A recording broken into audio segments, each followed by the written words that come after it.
tienen un germen común y es la integración de energías renovables en todos sus vectores, también en el vector de la automoción. Pasamos a una conferencia totalmente diferente. Ustedes han visto la cantidad de invernaderos que hay en el sur de Gran Canaria que podrían ser aprovechados para generar energía eléctrica a la vez que están siendo utilizados para producir alimentos. Pues de eso trata esta charla que nos presenta Miriam Godínez, espero haberlo dicho bien, y es la agrivoltaica y la sinergia entre la energía solar y la agricultura. Demos una fuerte bienvenida a Miriam, muchas gracias.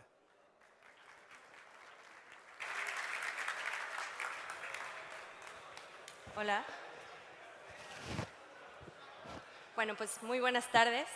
Estoy muy feliz de estar aquí esta tarde.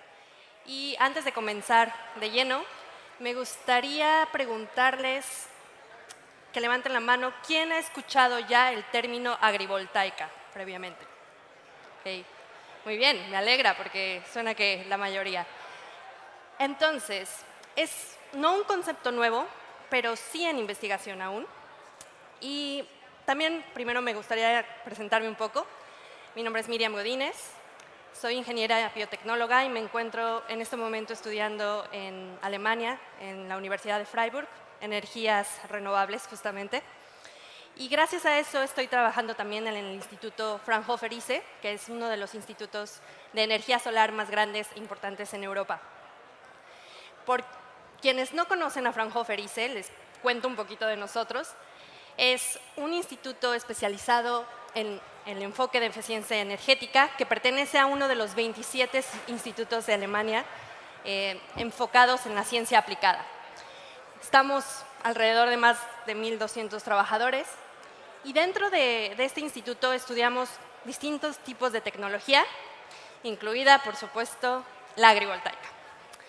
Pero la pregunta que tengo hacia ustedes es, ¿por qué si ya sabemos que los sistemas fotovoltaicos convencionales funcionan bien, que producen la suficiente energía y que queremos instalar incluso más, ¿por qué considerar este tipo de tecnología?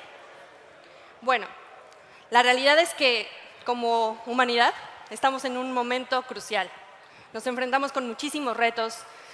Las metas que nos estamos planteando en los Sustainable Development Goals que necesitamos cubrir para poder alimentar a la población, para poder suministrar la cantidad de agua necesaria y, por supuesto, también tener energía para poder continuar con nuestras operaciones de día a día.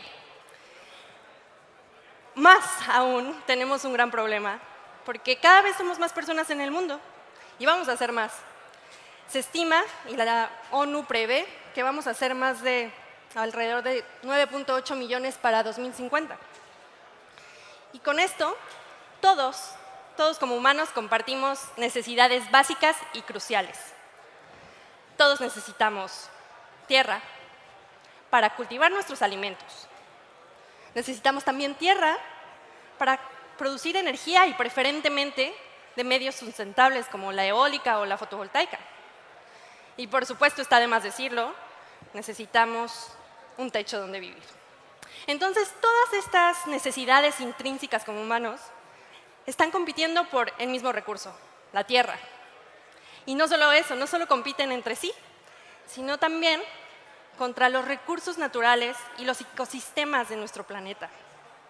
Y eso es algo por lo que tenemos que reaccionar, actuar. No solo eso, creo que ya todos lo sabemos, el cambio climático está aquí. Cada vez vemos más eventos climáticos severos, desde incendios, granizos extremos, sequías, inundaciones en muchos países. Y por supuesto, aunque sabemos que sí, la agricultura es un sector que emite emisiones de carbono, también es el sector que más se ve afectado por el cambio climático. Lo podemos ver en este tipo de imágenes donde simplemente las cosechas se ven dañadas, la calidad de los cultivos está muy afectada y simplemente todo eso afecta, obviamente, las finanzas de los agricultores. Es por eso que la agrivoltaica puede ser parte de la solución. En este sentido, el concepto es muy sencillo: aprovechar el mismo espacio de tierra para producir dos bienes principales: alimentos y energía. De esta manera podemos aspirar a una agricultura resiliente, adaptada y obviamente buscando que tenga las menores emisiones posibles. Pero aquí entra una pregunta que recibo mucho, constantemente.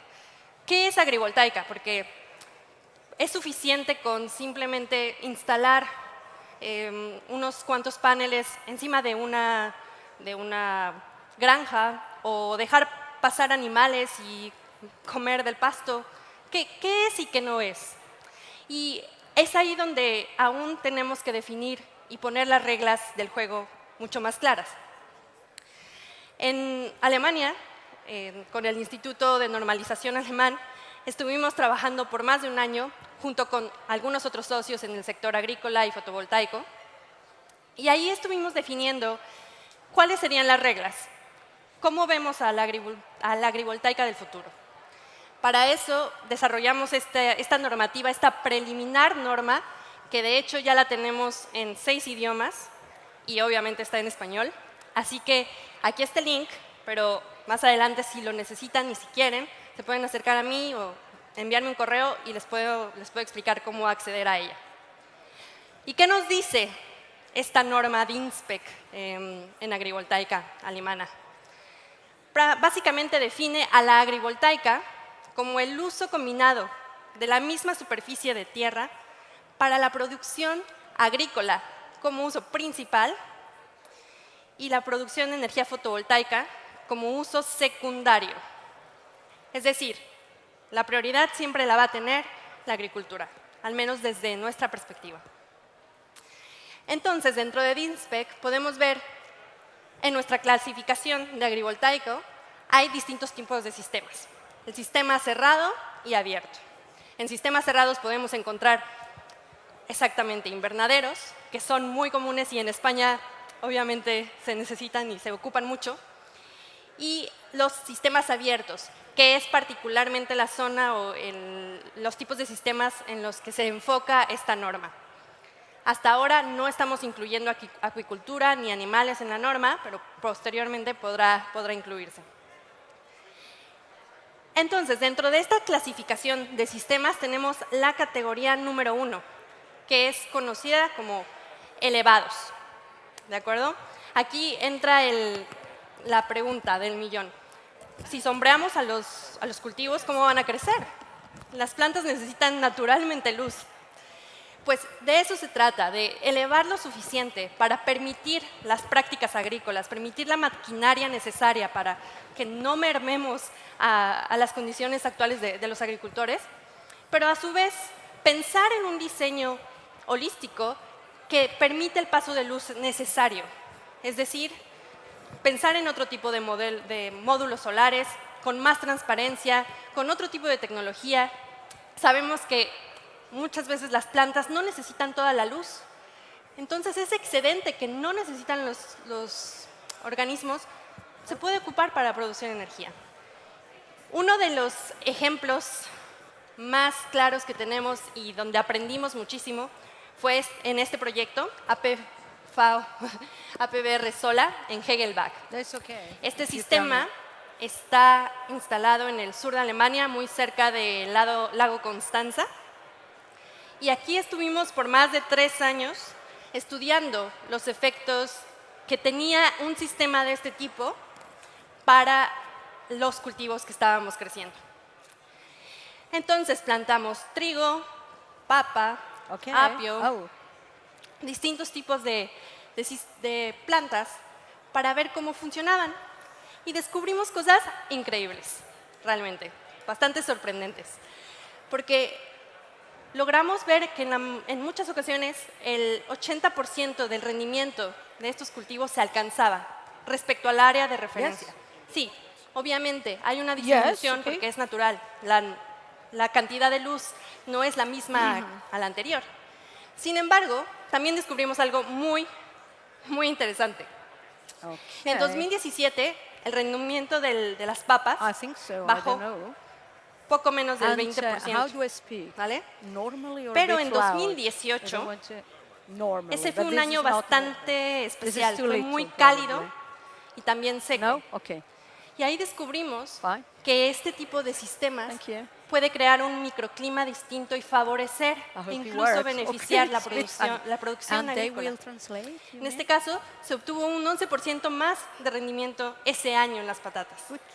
You called me Y one night. eso es un descubrimiento muy grande porque con lo que estamos viendo, el cambio climático, los cambios, los eventos climáticos extremos, este tipo de sistemas puede jugar un papel muy grande para proteger a la agricultura. También vimos, si lo vemos de manera general, alcanzamos un rendimiento total de la tierra de entre un 160 o hasta un 190%. No llegamos al doble, pero obviamente no se trata de llegar al doble. Se trata de alcanzar esta sinergia para realmente favorecer a ambos sectores. Y es aquí donde está la complejidad, porque son sectores que compiten entre sí mismos y necesitamos pensar de manera distinta. La segunda categoría que les quiero explicar de los sistemas agrivoltaicos es los interespaciados. Aquí hablamos de sistemas que permiten el recolectar y plantar cosecha entre las filas. Pueden ser sistemas instalados verticalmente o también como los convencionales, inclinados. Esto principalmente parecido a las prácticas que actualmente se tienen en la agricultura, en los sistemas fotovoltaicos convencionales a gran escala, a excepción de que no suelen ser tan bajos. Y ahora les explico por qué. Este es un ejemplo bastante interesante de una planta en categoría 2, un sistema vertical. Todas estas imágenes son cortesía de Next2Sun, que es una empresa alemana que está dedicada principalmente a este tipo de sistemas. Y como pueden ver, la maquinaria puede pasar en medio, puede incluso ocuparse este tipo de sistemas como rejas para permitir que el ganado pueda estar ahí mismo. Y quizás ahorita se estén cuestionando, bueno, ¿y este sistema realmente produce? ¿Realmente genera la cantidad de energía necesaria como para ser rentable? Muy buena pregunta. La respuesta es sí, e incluso tiene algunos beneficios particulares. Aquí ocupamos paneles bifaciales, esta tecnología que es bastante favorecedora para absorber la energía de ambos lados. Y al ser un sistema instalado no de manera convencional, tiene la gran ventaja de tener una generación distinta a los sistemas normales. Como lo vimos hace rato con la presentación de microredes, queremos cuidar a la red e incluso ahorita se pueden ver incentivos y beneficios económicos del mercado porque la energía que se produce durante estas horas del día es más cara. Esta es una parte muy favorecedora y potencial para este tipo de sistemas. No generan tanto a mediodía como los sistemas convencionales y eso es una ventaja. Nos permite luchar y ir contra de la famosa Duck Curve, por si seguro que la han escuchado, y ese es uno de los principales beneficios, aparte de obviamente también favorecer la erosión o evitar la erosión de suelo en el suelo agrícola. Para resumir lo que nos decía de INSPEC, en general las reglas que consideramos del juego en agrivoltaica son mantener el suelo agrícola, siempre cuidar la prioridad del suelo agrícola, cuidar que la pérdida de terreno por la instalación de los sistemas, la construcción, sea como máximo un 10% en los sistemas elevados y un 15% en los sistemas de categoría 2, los sistemas a piso prácticamente. También garantizar la disponibilidad de luz, eso es muy importante, y también agua, porque obviamente los flujos de agua cambian al tener este tipo de sistemas. Cuidar el suelo, evitar la erosión, planear muy bien la instalación y cuidar que se pueda mover fácilmente. No queremos cemento en tierra fértil, ¿correcto? Y bueno, también el desmontaje es algo que tenemos que cuidar. Y como último punto, este es muy debatible y aún está en cuestión de definir, pero como mínimo al menos un 66% de cultivos que se alcance de rendimiento en las plantas que están creciendo. Muy bien. Ahora, después de todo esto, vemos que la viabilidad económica de este sistema podría tener realmente cabida en el mercado. Bueno, podemos ver, y la realidad es que sí hay gastos más fuertes por la inversión, principalmente por el tema de estructuras. Eso es algo natural. Sin embargo, también hay que contemplar que no solo tenemos un ingreso por el tema de producción de energía, sino también estamos buscando un ingreso por la parte agricultora. Y en este sentido se complementa y se balancea esta situación. También este tipo de sistemas puede ser o representar un ingreso adicional para los agricultores. Y eso es algo que creo que en Canarias tiene podría tener muchísima ventaja.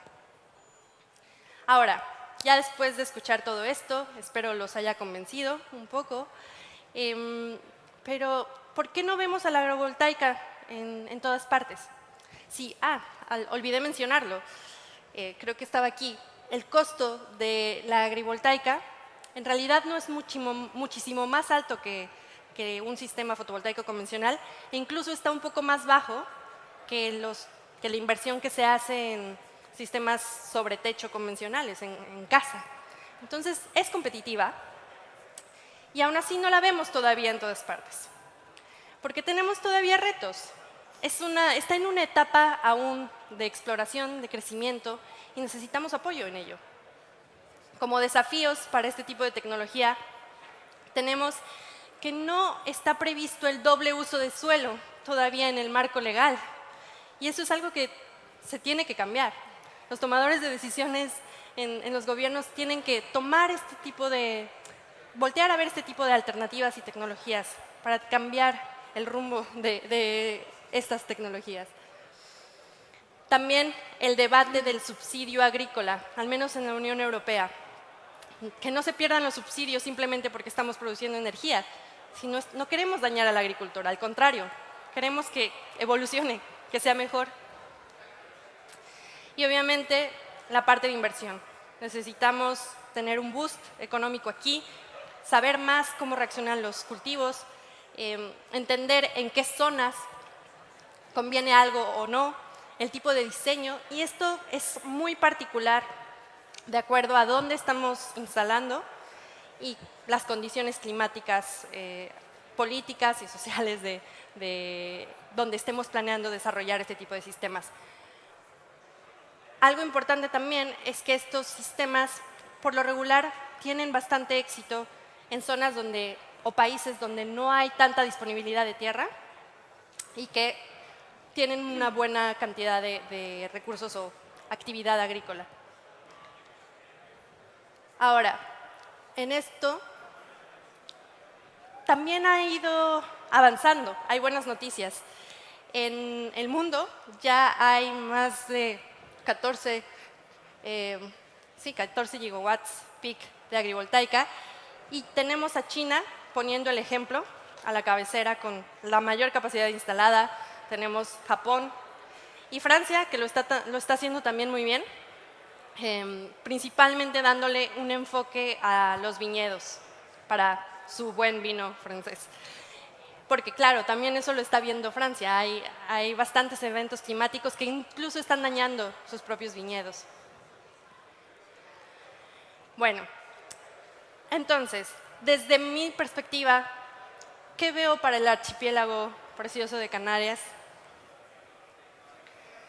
El potencial que veo es tremendo. Creo que esto no es novedad en lo absoluto. Ustedes saben perfectamente que estas islas están ubicadas geográficamente en una zona privilegiada, con muchísimas horas de sol. Es la zona europea con más horas de sol, definitivamente europea. Y el potencial solar está ahí. Tomé algunos datos de 2013 del Cabildo de Gran Canaria y observé que el 21% de la superficie del terreno de la isla es realmente superficie agrícola, ¿vale? Pero de esa superficie, de la superficie agrícola que tienen, solo un 37% realmente está siendo cultivable, que es algo que me llamó la atención. Y quizás habría que cuestionarse aquí, ¿por qué aún no se ha cultivado más? ¿Por qué está solo en 37%? Y quizás empezar por ahí, empezar por cultivar en zonas que son fértiles, cuidar esas zonas fértiles y probar estas tecnologías. Que no estemos peleados, que trabajemos en conjunto. También observé, sé que en esta zona el plátano, el tomate son las estrellas. Veo al plátano un poco difícil de crecer hasta por ahora, pero sí veo mucho potencial para tomates, para tubérculos en general, papas, distintos tipos de hortalizas, acelgas, lechugas. Podrían funcionar muy bien de acuerdo con estos números que vi. Y nosotros tenemos experiencia y hemos visto que funcionan. Suelen ser este tipo de cultivos, pimientos, lechugas, reaccionar bien ante los shades o la sombra de los módulos. Por último, incluir este nexo entre agua, energía, alimentación. Creo que en Canarias, como lo dijeron en la primera ponencia, lo tiene todo. Y también sabemos que existe un gran problema de agua. Por ello, la recolección de agua de lluvia, pluvial, y la gestión de esta agua por medio de este tipo de sistemas podría ser bastante conveniente. Nosotros ya tenemos pilotos instalados y trabajando en Mali y Gambia, buscando ver cómo funciona en un futuro. Y nos encantaría poder ver esto también en Gran Canarias. Para concluir, ahora sí, y resumir las ventajas que tiene este tipo de tecnología, primero mencionaría que existe la protección contra eventos climáticos severos, como lo hablamos hace rato. Esta sinergia entre la tecnología y las plantas que permiten crear un nuevo microclima, que ese es otro de los puntos favorecedores para las plantas, donde se protegen o permite que se mantenga por más tiempo el suelo húmedo y que en las temporadas de frío, en la noche, esté más cálido el suelo, en temporadas de calor esté muchísimo más fresco para los cultivos. También esto mitiga la competencia por tierra, que como vimos es algo importante. Mejora de microclima. Está además la producción eléctrica para generar ingresos adicionales para agricultores y la potencial recolección de agua pluvial. Por último, me gustaría decirles que estoy muy agradecida de estar aquí y que, quién sabe, tal vez en algún futuro en sus casas estén consumiendo energía que viene de energía fotovoltaica, agrivoltaica, que esté ayudando a generar energía limpia, también ayudando a mitigar la competencia de tierra y a generar y construir una nueva agricultura sostenible y muchísimo más resiliente y con menos emisiones.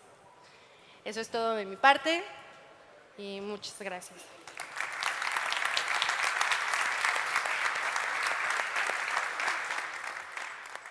Muchas gracias, Miriam.